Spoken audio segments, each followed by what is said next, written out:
niyo po itong video na ito para po mag-upsell po kayo. Alright.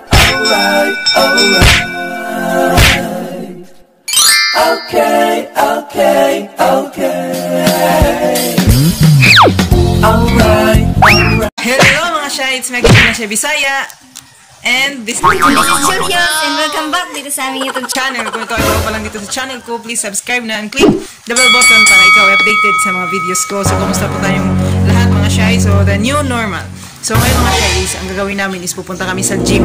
So, ipapakita ko po sa inyo ang pinaka-basic, lalo na sa mga first timer na mag-gym. Kasi ako, first time ko pa din po mag-gym na yun. So, ayun, please panoorin nyo hanggang sa dulo kasi papakita ko sa inyo kung ano yung mga basic na gagawin natin as first timer or as beginners sa pag-gym. So, tara. Hello mga Shy. So, naana kami dire mga Shy sa gym.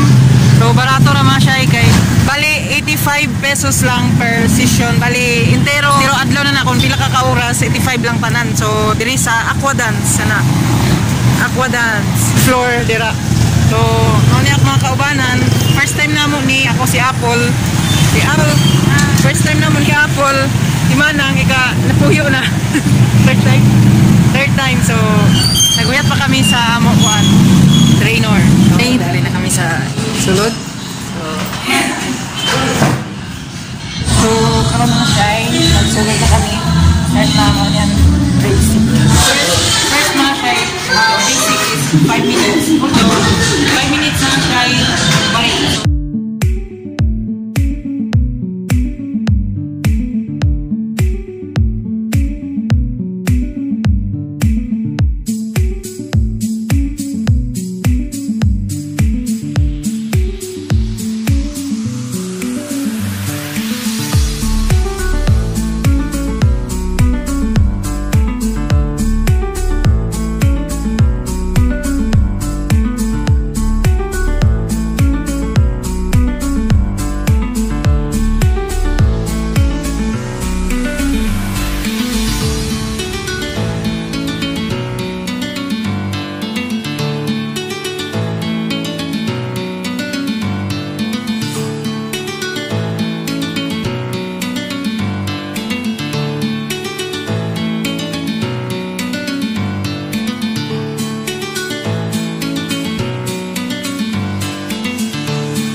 shy, ang basic for the beginners. So, hope na nagustuhan nyo ang video na ito. Pwede nyo rin ito gawin kahit na wala kayong trainer. So, sundan nyo lang po yung video na ito. So, God bless you all. Bye-bye.